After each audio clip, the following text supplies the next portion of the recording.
নমস্কার বন্ধুরা, আজকের ভিডিওতে আমরা আলোচনা করব কিভাবে আপনি ব্যাংকের সেভিংস অ্যাকাউন্টে অটো সুইপ ইন অপশন ব্যবহার করে ফিক্সড ডিপোজিটের মতো রেট অফ ইন্টারেস্ট পেতে পারেন।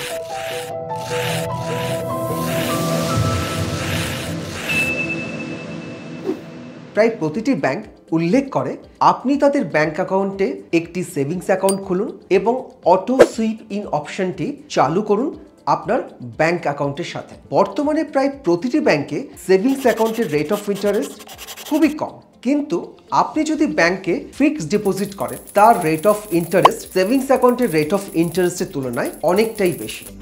বর্তমানে প্রায় সব ব্যাংকেরই সেভিংস অ্যাকাউন্টের রেট অফ ইন্টারেস্ট অ্যাপ্রক্স 2.5 থেকে 3.5% হয়ে থাকে। সেই ক্ষেত্রে আপনি যদি ফিক্সড ডিপোজিট করেন তার রেট অফ ইন্টারেস্ট অ্যাপ্রক্স 5 থেকে 6.5% হতে পারে।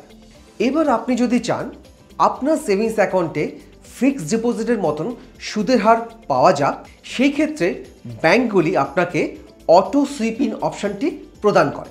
অটো সুইপ ইন অপশনটির সুবিধা কি? এই অপশনটি সিলেক্ট করলে আপনার সেভিংস অ্যাকাউন্টের একটি থ্রেশহোল্ড লিমিট সেট করে দেওয়া হয়, যেমন ধরে নিই 5,000 টাকা।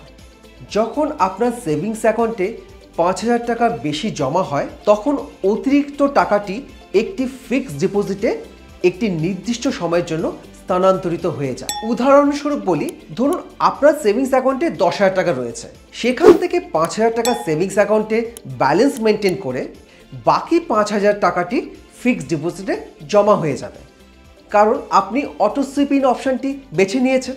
এর ফলে অতিরিক্ত 5,000 টাকার উপর আপনি ফিক্সড ডিপোজিটের রেট অফ ইন্টারেস্ট পাবেন একটি নির্দিষ্ট সময়ের জন্য। তবে অটো সুইপ ইন অপশনটির কিছু সীমাবদ্ধতাও আছে। যদি আপনার অ্যাকাউন্টে অনেক ট্রানজ্যাকশন হয় তবে এই সুবিধাটি আপনার জন্য নাও হতে পারে, কারণ ফ্রিকোয়েন্ট ট্রানজ্যাকশনের ফলে যখন আপনি ওই ফিক্সড ডিপোজিটটিকে ম্যাচুরিটির আগে উইথড্রল করছেন, সেই ক্ষেত্রে কিন্তু আপনাকে একটি পেনাল্টি চার্জ লাগতে পারে।